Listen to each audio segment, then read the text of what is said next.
Bismillahirrahmanirrahim. Assalamualaikum warahmatullahi wabarakatuh. Apa kabar anak-anak yang hebat? Semoga kalian sehat dan masih semangat untuk belajar. Kita akan belajar interaksi makhluk hidup dengan lingkungannya, IPA kelas 7 semester 2. Tujuan pembelajaran yaitu peserta didik dapat menjelaskan konsep lingkungan dan komponen-komponennya. Yang kedua, menjelaskan konsep bentuk saling ketergantungan makhluk hidup. Dan yang terakhir yaitu menyebutkan perbedaan antara rantai makanan dan piramida makanan. Lanjut, di sini ada lingkungan. Lingkungan berasal dari kata environment. Secara umum dapat diartikan sebagai segala sesuatu di luar individu. Contoh makhluk hidup, air, cahaya, matahari, dan lain-lain. Lanjut, komponen biotik dan abiotik. Komponen biotik terdiri atas makhluk hidup seperti manusia, hewan, tumbuhan, dan jasad renik. Sedangkan komponen abiotik terdiri atas benda-benda tidak hidup antara lain air, tanah, udara, dan cahaya. Lanjut, di sini ada tabel pengelompokan komponen biotik dan abiotik. Perhatikan tabel komponen biotik. Di sini ada alga, bakteri, cacing, pohon mangga, dan kucing. Sedangkan yang pada komponen abiotik yaitu ada air, tanah, udara, cahaya matahari, batu, besi, dan lain-lain. Hubungan antara makhluk hidup dengan makhluk yang lain biasa dikenal dengan simbiosis. Simbiosis merupakan bentuk hidup bersama antara dua individu yang berbeda jenis. Nah, di sini simbiosis terdiri atas 3, yaitu simbiosis mutualisme, biasa dikenal dengan suatu hubungan dua jenis individu yang saling memberikan keuntungan satu sama lain. Contohnya pada lebah dengan bunga.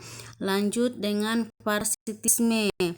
Parasitisme merupakan hubungan dua jenis individu yang memberikan keuntungan kepada salah satu pihak dan kerugian pada pihak yang lain, atau biasa dikenal satu diuntungkan dan satu lagi dirugikan. Contohnya yaitu pada tumbuhan tali putri dengan inangnya. Lanjut dengan simbiosis komensalisme. Simbiosis komensalisme yaitu hubungan interaksi dua jenis individu yang memberikan keuntungan kepada salah satu pihak. Contohnya yaitu pada ikan badut dengan anemon. Lanjut yaitu peran organisme berdasarkan kemampuan menyusun makanannya. Ini terdiri atas 2, yaitu autotrof, di mana memiliki kemampuan mengelola makanannya sendiri, mengubah bahan anorganik menjadi organik. Contohnya itu pada tumbuhan.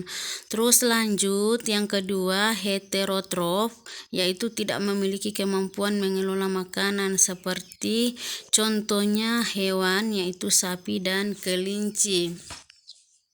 Lanjut, makhluk hidup berdasarkan jenis makanannya, yaitu terdiri atas 3. Yang pertama, herbivora, yaitu dikenal dengan kelompok hewan pemakan tumbuhan, contohnya sapi yang ada pada gambar. Yang kedua, karnivora, yaitu kelompok hewan pemakan daging. Yang ketiga, omnivora, yaitu kelompok hewan pemakan keduanya, di mana daging dan tumbuhan.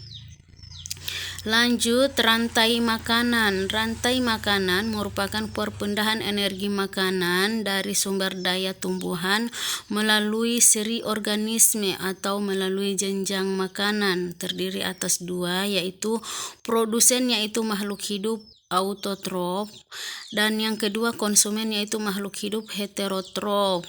Di sini ada contoh rantai makanan, yaitu ada tanaman, elang, katak, ular, dan elang. Nah, di sini tumbuhan sebagai produsen, belalang sebagai konsumen tingkat 1, katak sebagai konsumen tingkat 2, ular sebagai konsumen tingkat 3 dan elang sebagai konsumen tingkat 4. Elang mati dan diuraikan oleh dekomposer atau bakteri. Nah, di sini ada piramida makanan dan energi.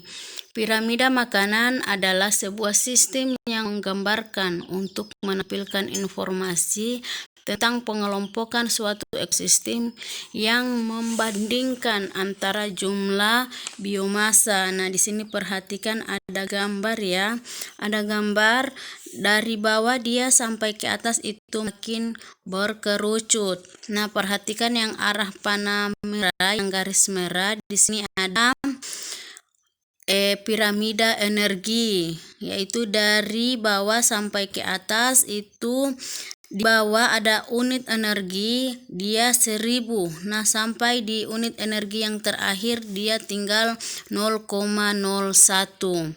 Lanjut, di sini ada lembar kerja siswa atau biasa dikenal dengan LKPD, lembar kerja peserta didik. Di sini tujuannya mengamati ekosistem. Soal yang pertama nomor 1, perhatikan lakukan pengamatan yang ada di sekitar rumahmu tentang biotik dan abiotik, dan catatlah keadaan soal nomor 2 ke dalam tabel minimal 20 makhluk hidup, yaitu 10 biotik dan 10 abiotik. Nah, dikerjakan atau dimasukkan, dicatat ke dalam tabel pengamatan. Di sini ada nomor 2, sudah saya sediakan kolom. Jadi 1, 2, 3 sampai 20. Jadi 10 abiotik dan 10 biotik.